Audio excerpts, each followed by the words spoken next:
What's going on, guys? Tom here.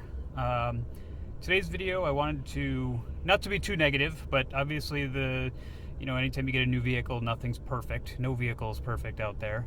So I was going to do a kind of a top five, kind of problems or things I dislike about the new 2021 plus, Ford F-150. And just some of my thoughts on that, and things I didn't really care for. And then I'm going to do a follow-up video with like a top 5 or top 10 things I like the most about it, because obviously there are way more things I like than dislike. So it was actually quite difficult to get a top 5. I could only think of 4 at first, so it took me a little bit to get this list put together, but let's get to it.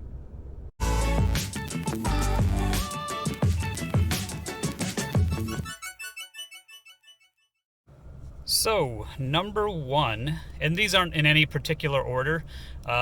This one's probably the most frustrating one out of all of them. And coincidentally, I just started up the truck because it's snowing out, and I was just turning the heated seats on and just trying to get warm while I record this video. And sure enough, the truck started up at this screen where it says main menu. You've got my view, trip fuel, truck info, towing, all that. Whenever I get in and start the truck, if it's on this screen, the headlights just kicked on, that's why you saw that. Or turned off. Yeah, they actually turned off.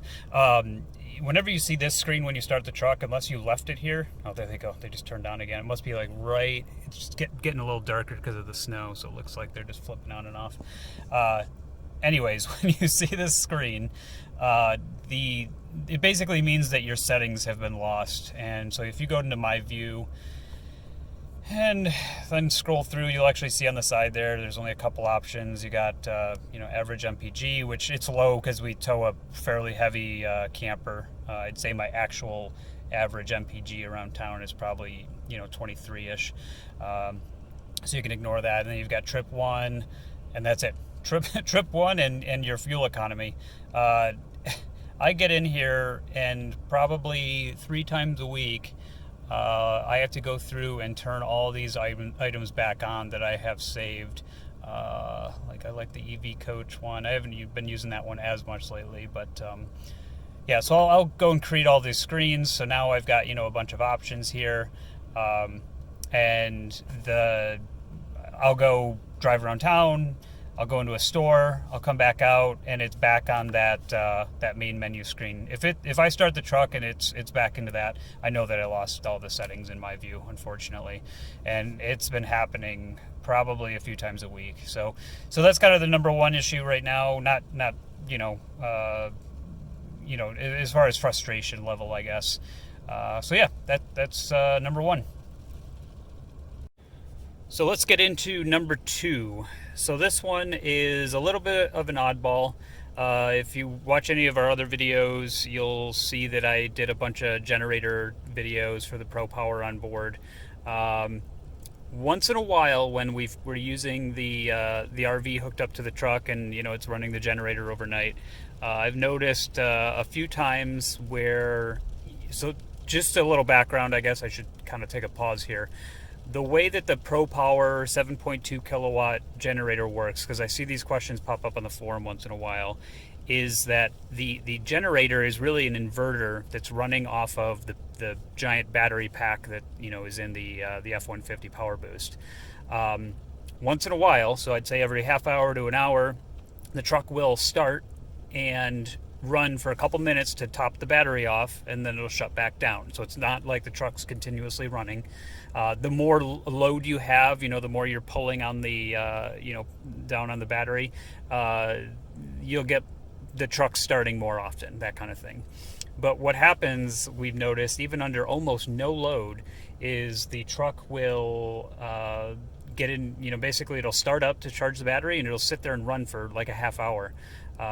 Which ends up wasting a ton of gas, and I don't know if it's by design or if it's some kind of bug or what's going on, but that's really frustrating. And then I'll just come in and I'll turn off the generator, hit this generator mode button, and then turn it back on, and it fixes everything and it goes back to normal. I think it happened on our 5 or 6 day trip to Ithaca, New York. We were off grid for that 5 or 6 days, and it probably happened like 3 times. It got frustrating to the point where I ended up just disabling the generator overnight because I didn't want the truck running, getting stuck in that state. So that one's a little frustrating. I hope that they figure that one out. So if you know anything about that, please comment in the description below, because I'd like to get that resolved for next camping season. All right, so number 3, and again, these are not in any particular order. One of my frustrations is with the camera system. So if I hit this is the 360 camera, package and all that. One thing I've noticed is if I zoom in on this screen and then I hit the rear, it does absolutely nothing. You cannot zoom in on the rear. It doesn't matter. Like I'm hitting the zoom in button down here, because if I do that in the front, well, it gives you tire tracks and things, but that's just frustrating. Like I could zoom in down here, but what I was expecting was the ability to zoom in down there, and all that does is barely move the truck up on the screen, which, that button's basically useless. And to pair that, the reason I'm kind of frustrated with that is because if I pop this in reverse, that will give me the ability to, and it's, like I said, it's snowing and raining, so the camera's a little covered, but that gives me the ability to zoom in down on the hitch. Now, what I do when I'm pulling away from the truck, on my old truck, the screen would stay on long enough so that when I put it in drive and I started pulling away from the camper, I could just make sure that it's disconnecting okay and I'm not hitting anything. I didn't leave any cords connected or any, safety chains. So, but with this truck, it goes away so quickly that I cannot see the rear camera the second I put it in drive.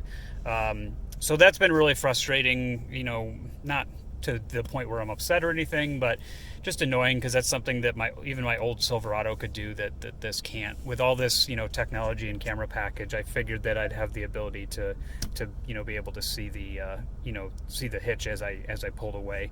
So that's kind of a bummer. The other thing that goes along with this, which is kind of a side issue, this you can't really see very well, but you can see the bumper is all proper sized and everything. When I hit the zoom in button here, like I did, the hitch looks super tiny for some reason. It's like down here, and I have no idea why the camera angle does this. I don't know if it has something to do with, like, if they use like a fisheye lens and it's just causing a problem, but what happens is the hitch looks really tiny, like your ball on the truck, but then the actual hitch of the trailer or the RV that you're backing up to is still giant, so they look way out of proportion. So that's kind of annoying as well. Okay, so issue number 4, or kind of dislike number 4, is just the way that the Android app works. I don't know if this is an Apple issue because I don't have any Apple devices, but at least on Android devices, the whole Ford Pass app, it does work great, with a couple exceptions. One thing is that it doesn't matter what I've tried to do, I cannot get the generator control to work. So in everything I read online and everything you read in the app, it says that if you're connected to the truck via Bluetooth, you should be able to control the generator from the app, like, turn it on and off, that kind of thing. Which would be really nice, so I don't have to go out to the truck to turn it off at night if I'm doing like I did in Ithaca. I could just hit it on the phone and then turn the generator off and then turn it back on from the phone in the morning. So that has never worked. I've called Ford's tech support. They had no idea what I was talking about. They forwarded me to a whole bunch of different people. So I have not been able to figure out how to control the generator from an Android phone. So if you guys know how to do that, please comment below, because that would be a huge, you'd get many thanks from me, definitely. So that's one thing. And then the other part of the app that I haven't been happy with is at the end of July, there was a firmware update for the truck, and it popped up on the truck and it said, oh, there's this new security alert feature, which is kind of like a security system for the truck, and you get notifications on your phone when doors are open, hoods are opening, tailgates opening, different things like that. I didn't turn it on at the time, which I kind of wish I did, because I didn't know what it was at first. So I was like, let me just hold off, because I know some people on the forums were complaining that it was kind of an annoying feature because it's always going off. But there's times where, I have to travel for work and it'll be sitting at the airport, and I'd like to be able to turn it on in that case. So that was kind of a bummer that I didn't turn it on, because now I can't find the setting anywhere in the truck, and it even disappeared from the app. So I'm not sure if they just Ford removed that feature. Maybe it wasn't working properly. I'm not sure, but I cannot. There is a screen on the app that I can find that I can get to it, but when I turn it on, it just gives me an error message. So it's not functioning properly at all. So that's one thing that is just kind of annoying. But overall, the app does function, remote start and zone lighting and things like that, and it gives me the generator status. But it's just, I feel like they got it like 80% of the way there, and then kind of stumbled and fell in that case. All right, so number 5. This is more of an options dislike with the truck.